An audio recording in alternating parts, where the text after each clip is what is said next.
Dungeons of Hinterberg is an action-adventure RPG that just released today. For those who haven't heard of this game before, the game centers around Louisa, who, in an attempt to get away from the stresses of her life, goes on a vacation to the mountain town of Hinterberg, a town where monsters, magic, and dungeons had mysteriously appeared a few years prior. All this magic and monsters and dungeons has turned the town into a tourist hotspot that people go to experience a fun holiday, similar to like a ski resort or something like that. As full disclosure, I was lucky enough to be given a review code for this game so that I could play it in advance. This has no bearing on how I will review the game, but I will say it was extremely well timed because by the time that this game comes out and this video airs, I will be on my own vacation, which fits very well thematically with the game. I mean, I'm not off to go slay some like gooey goblins or anything, it's more like a family thing. Also just super excited to play Dungeons of Hinterberg, and I wouldn't have been able to play it until I'd gotten back from my vacation if I didn't get this review code. So I have played this game before. I entered the public playtest for the game back in May and I made a video about it. The playtest covered about the first hour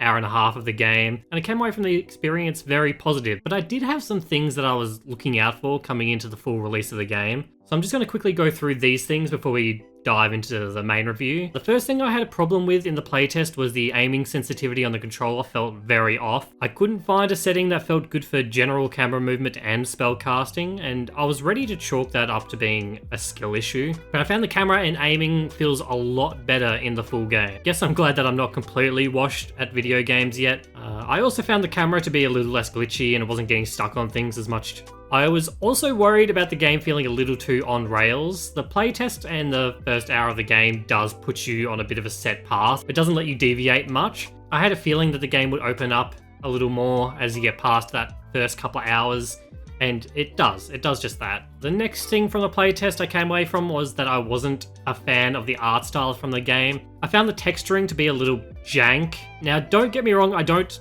hate how the game looks, but I found it to be that a lot of the shading and how the textures matched up with each other, it was just inconsistent. This is more of a taste thing for the most part. The more I played the game, though, the less I kind of really cared about that aspect of the game. This isn't without some caveats and some really weird stuff, but we'll get to that later. I think the biggest thing that bothered me during the playtest was when I was wandering through the town, or even watching a cutscene and there would be these people in the background just kind of like phasing in and out of existence all over the place, or like, you know, past the render distance or anything. They just kind of do it anywhere and everywhere. This is still a thing, and I still hate it. I understand that the story requires the town to be a bustling tourist town full of people, and while it can be fairly immersion breaking, it is really only a problem in one area of the game. And it doesn't really affect my decision on whether or not you should play this game in the end, but it is still a thing that bothers me, much more than it probably should. Alright, so let's explore a bit deeper into the Dungeons of Hinterberg.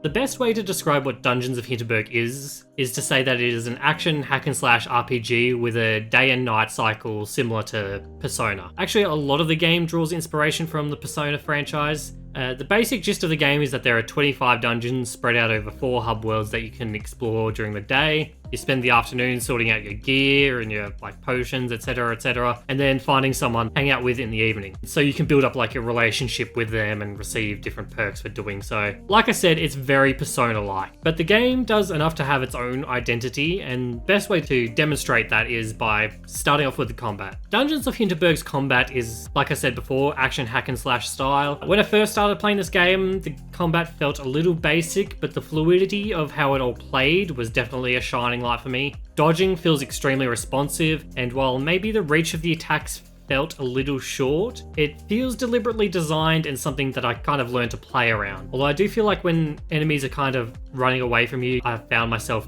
kind of trying to chase them down a little bit and my attacks weren't quite reaching. It's not a big deal, really. Another thing I liked about the combat in this game, especially, is how well the game uses context clues during battle. If there are more enemies spawning, the screen will, flash blue, or if an enemy is attacking you from out of screen, there'll be a little exclamation point coming from the direction of the attack. This way, you never really feel cheated by the camera or like what you're looking at. And I know this all sounds very basic, but when a game doesn't get this kind of thing right, it does make all the difference in the world. Another thing I liked was the lock-on system. It's not uncommon for a hack and slash or game to kind of have like a lock-on. You lock into an enemy, but it doesn't lock you into attacking in that direction. You'll always be attacking in the direction you want to attack rather than just right on your locked-on enemy. As you go through the game, you'll continually unlock more features that layer onto the combat system. The first thing that you learn is spells, which are strangely tied to which hub world and dungeon you're in. This is because spells are used for puzzles as well as combat. The next thing to learn is attack conduits, which are essentially combat abilities. They're more typical active abilities that recharge over time after using them, things like a leap dash or spin to win ability that just took away all my frames.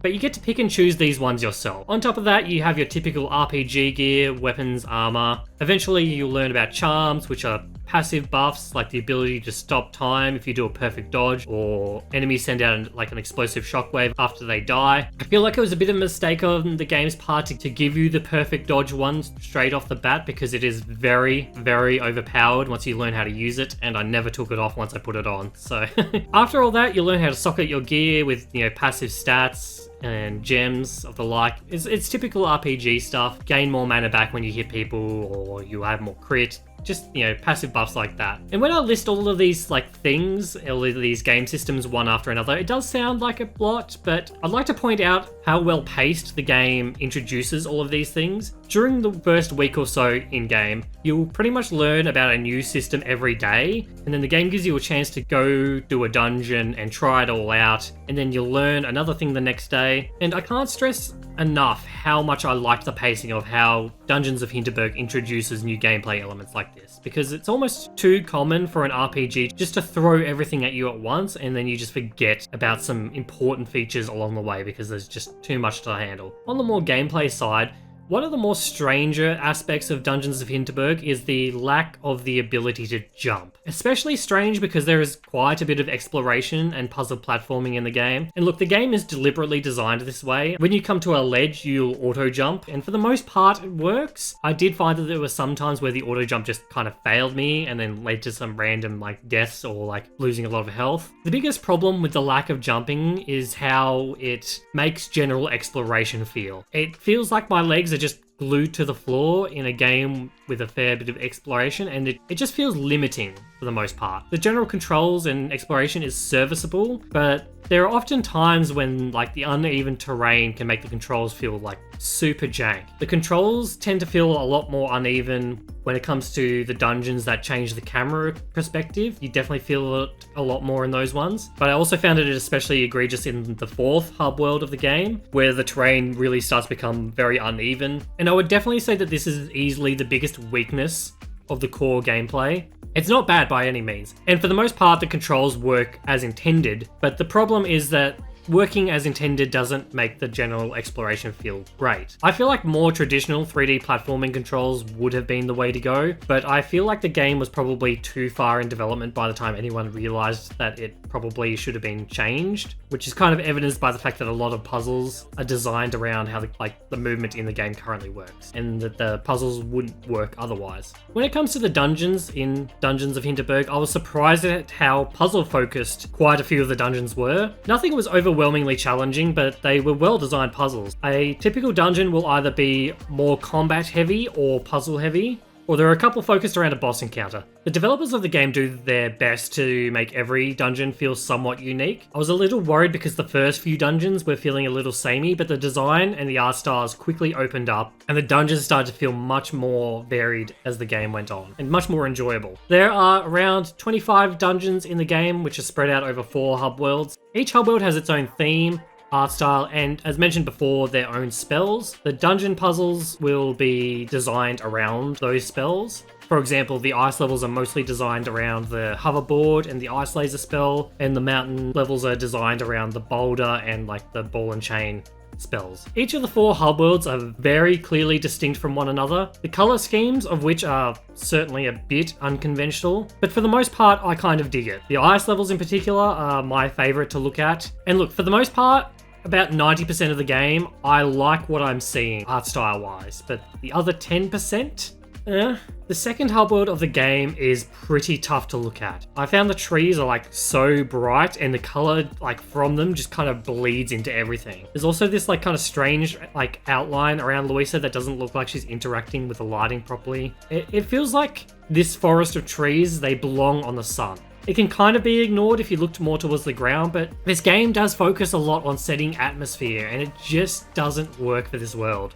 I will say that the dungeons that come from this hub world don't suffer from this problem. It is just this one hub world. It's something that not even the stellar music can save. And I will say that the music in this game is absolutely on point. Every piece of music in this game complements the scenery almost perfectly. It's amazing how well the music is able to set the ambience and match the tone and atmosphere of even the more strange looking worlds and dungeons. So even though some of these things look very unconventional, the music fits it perfectly. I don't have a single bad thing to say about the music, and I could not ask for anything better. The story in Dungeons of Hinterberg is very solid. Despite the kind of out there premise of the game, the story is rooted in some very grounded and real feeling story beats. Louisa, as a character, is going on a vacation to get away from her stressful life, and we'll come to find out that it's not just about the stress, that she's generally unhappy. Her character arc is very relatable in the fact that she had a life planned out, and even though everything was going according to plan, she realized she didn't like what she was doing.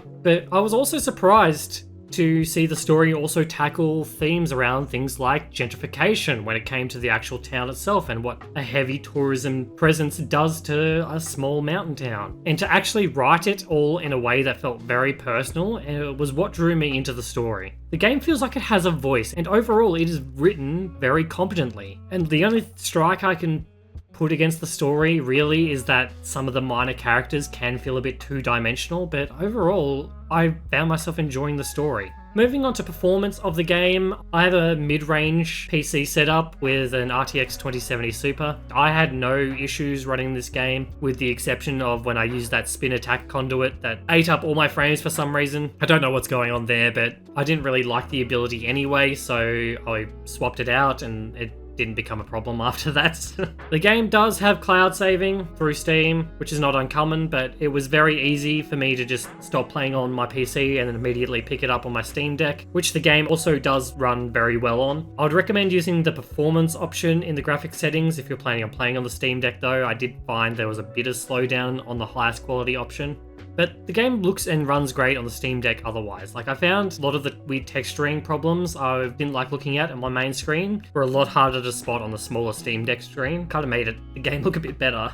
The game also plays great with the controller, which makes the game very worthwhile playing on a Steam Deck or any other handheld PC devices, if that's something you plan on doing. In conclusion, I think Dungeons of Hinterberg is really good. The game has quite a few rough edges to it, but at its core it offers a very fun experience. Most of the game's problems aren't game ruining. There are a few strange design decisions, but overall the whole game comes together in a very satisfying way. The only thing that I think could have made this game better was just filling out the world of the game with just kind of more things to do, more things to explore, more things to break up the gameplay loop. It is kind of hard to ask for something like that when the game is developed by an indie studio, and I don't doubt that there were features probably left on the cutting room floor somewhere. But say this game gets a sequel, I would say to the developers to work on the controls for general exploration. Honestly, everything done in this game could easily be expanded on in the future. I would love to see what this team could do should this game get a sequel of some kind, or a game using the best design decisions and learnings from this one, because there is definitely a gem of a game here. I think a sequel that takes in learnings from the shortcomings of this one has the potential to be amazing. Dungeons of Hinterberg is available now on Steam and Xbox for around $30 USD, which will probably put this game somewhere near $45 Australian. But it is also available on PC Game Pass if you have that. And while I think the game is worth the normal asking price, I think if you have a Game Pass subscription, then I highly recommend you give this game a shot. Thank you for watching this video. If you liked it, then please leave a like, and if you are new, then please consider subscribing. If you played Dungeons of Hinterberg, then let me know what you thought of the game, or if you have a recommendation of what upcoming games that I should look at, then pop it below. I'm currently working on a mid-year TV review catch-up video that keeps getting delayed by all the shows that keep coming out. That should be up a few days after I get back from my holiday and finish it off. Thank you so much to my YouTube members, Controlled Killer, Dr. Whovian 2, and Yellow. If you think my content is worth supporting financially, the option is currently there as a YouTube member. If you do so, you get a shout out at the end of my video as a personal thank you. I also have a community Discord that is free to enter, where you can suggest video ideas or chat with me or anyone else around the community. I also have a Steam curator page that I've been building up some little quickie reviews on. If you're interested in any of those things, then links are in the description below. Thank you again for watching, and I will see you all next time. See ya.